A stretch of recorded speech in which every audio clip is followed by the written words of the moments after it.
നമസ്കാരം. സ്ട്രോക്ക് വന്ന് നടക്കാൻ ബുദ്ധിമുട്ടുന്ന നടനും മിമിക്രി കലാകാരനുമായ ഉല്ലാസ് പന്തളത്തിൻ്റെ ദൃശ്യങ്ങൾ വളരെ ഞെട്ടലോടെ തന്നെയായിരുന്നു മലയാളി പ്രേക്ഷകർ കണ്ടത്. കൈകാലുകൾക്ക് സ്വാധീനക്കുറവുള്ളതിനാൽ സ്റ്റിക്ക് ഉപയോഗിച്ച് വളരെ ബുദ്ധിമുട്ടിയായിരുന്നു അദ്ദേഹം നടന്നത്. സംസാരിക്കാനും ബുദ്ധിമുട്ടുണ്ട്. തൻ്റെ അസുഖത്തെക്കുറിച്ചും ആരോഗ്യം പതിയെ വീണ്ടെടുത്തിരിക്കുകയാണെന്നും താരം തന്നെ ഇപ്പോൾ വ്യക്തമാക്കിയിരിക്കുകയാണ്. വീഡിയോ പുറത്തു വന്നതിന് പിന്നാലെ നിരവധി പേരായിരുന്നു താരത്തിന് പിന്തുണയുമായി എത്തിയത്. ഇതിനിടയിലും പതിവ് പോലെ ചിലർ നെഗറ്റീവ് കമൻറ്റുകളുമായി മുന്നോട്ട് വന്നിരുന്നു. എന്നാൽ അതൊന്നും കാര്യമാക്കാതെ അഭിനയ രംഗത്തേക്കും മിമിക്രി വേദികളിലേക്കും ശക്തമായി തന്നെ തിരിച്ചു വരാനുള്ള ശ്രമത്തിലാണ് താനെന്നാണ് ഉല്ലാസ് പന്തളം പറയുന്നതും. ഒരു ചെറിയ അസുഖം ബാധിച്ചിരിക്കുകയാണ്. ഞാൻ കഴിഞ്ഞ ഏപ്രിൽ 20 അതായത് ഈസ്റ്ററിൻ്റെ അന്ന് വൈകുന്നേരം എനിക്കൊരു സ്ട്രോക്ക് ഉണ്ടായി. അതുമായിട്ട് സംബന്ധിച്ച് ഇടത് കാലിനും ഇടത്തെ കൈക്കും ഇച്ചിരി സ്വാധീനക്കുറവൊക്കെ ആയിട്ടിരിക്കുകയാണ്. അതുകൊണ്ടാണ് ഇപ്പോൾ ചാനലിൽ പ്രോഗ്രാമിനൊന്നും പങ്കെടുക്കാൻ പറ്റാത്തതും കാണാത്തതും എന്നുമായിരുന്നു ഉല്ലാസ് പന്തളം പറഞ്ഞതും. പിന്നെ സോഷ്യൽ മീഡിയയിലൂടെ ഈ വിവരം ആളുകൾ അറിഞ്ഞിട്ട് കുറച്ച് ദിവസങ്ങൾ മാത്രമേ ആയിട്ടുള്ളൂ. ഞാനിത് രഹസ്യമാക്കി വച്ചിരിക്കുന്നതിൻ്റെ മെയിൻ കാരണം സോഷ്യൽ മീഡിയയിൽ വരുമ്പോഴുണ്ടാകുന്ന അനാവശ്യ കമൻറ്റുകൾ ഓർത്തിട്ടായിരുന്നു. പിന്നീട് ആലോചിച്ചപ്പോൾ എന്തിനാണ് അതിൻ്റെ ആവശ്യമില്ലെന്ന് തോന്നി. പിന്നെ ലക്ഷ്മി നക്ഷത്ര ഇടയ്ക്കൊരു ഷോപ്പിൻ്റെ ഉദ്ഘാടനത്തിന് എന്നെ ക്ഷണിച്ചു. അത് നമ്മുടെ വൈറ്റ് ഗോൾഡ് എന്ന് പറയുന്ന സ്ഥാപനമായിരുന്നു. റോയ് സാറിൻ്റെ ജ്യേഷ്ഠൻ ബാബു സാറിൻ്റെ സ്ഥാപനമാണ് വൈറ്റ് ഗോൾഡ്. ബാബു സാറാണ് ഉല്ലാസിനെ കൊണ്ട് ഉദ്ഘാടനം ചെയ്യിപ്പിക്കാം എന്ന് പറഞ്ഞതും. എനിക്കത് വലിയ സന്തോഷമായി. കഴിഞ്ഞ കുറേ നാളുകളായി പ്രത്യേകിച്ച് പരിപാടികളൊന്നും ഇല്ലാതെ വീട്ടിലിരിക്കുകയാണല്ലോ. അങ്ങനെ ഞാൻ ഉദ്ഘാടനത്തിന് പോയപ്പോഴാണ് ദൃശ്യങ്ങൾ സോഷ്യൽ മീഡിയയിൽ വന്നത്.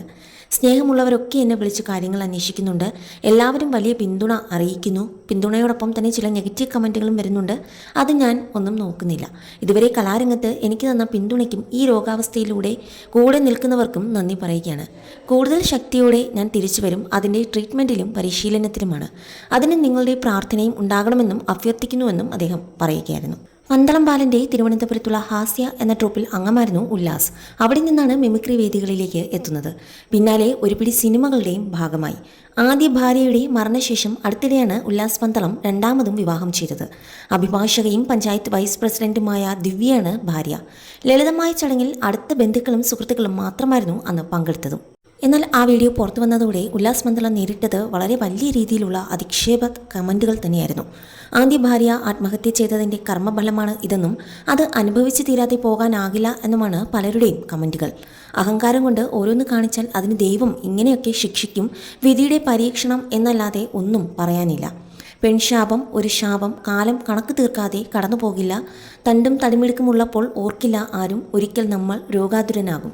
താലി കെട്ടിയവൾക്ക് വില കൊടുക്കാതെ ഒരു മുഴം കയറിൽ ഒടുങ്ങാൻ വിട്ടുകൊടുക്കുമ്പോൾ ഓർക്കണമായിരുന്നു, രോഗവും മരണവും അതുറപ്പായി നമ്മളെ തേടി എത്തും. എല്ലാ ബന്ധങ്ങൾക്കും അതിൻ്റെതായ വില നൽകുക എന്നിങ്ങനെയാണ് ഉല്ലാസിൻ്റെ അവസ്ഥയെ അധിക്ഷേപിച്ചുകൊണ്ടുള്ള കമൻറ്റുകൾ. എന്നാൽ ഒരാൾ വളരെ മോശം ആരോഗ്യാവസ്ഥയിലൂടെ കടന്നു പോകുമ്പോൾ ഇത്തരം കമൻറ്റിടുന്ന മോശം മാനസികാവസ്ഥ മലയാളികൾക്ക് മാത്രമേ ഉണ്ടാകുള്ളൂ എന്ന് മറ്റു ചിലർ കമൻറ്റ് ബോക്സിൽ അഭിപ്രായം രേഖപ്പെടുത്തിയിട്ടുണ്ട്. ഒരുപാട് ചിരിപ്പിച്ച കലാകാരൻ എത്രയും പെട്ടെന്ന് സുഖം പ്രാപിച്ച് തിരിച്ചു വരാൻ പ്രാർത്ഥിക്കുന്നുവെന്നും ചിലർ കമൻറ്റുകളായി കുറിക്കുകയായിരുന്നു. അതുമാത്രമല്ല, മുടങ്ങാതെ ഫിസിയോതെറാപ്പി മറ്റു ചികിത്സകളും നടത്തി തിരിച്ചു വരാനും ചിലർ കമൻറ്റ് ബോക്സിൽ ആവശ്യപ്പെടുന്നു.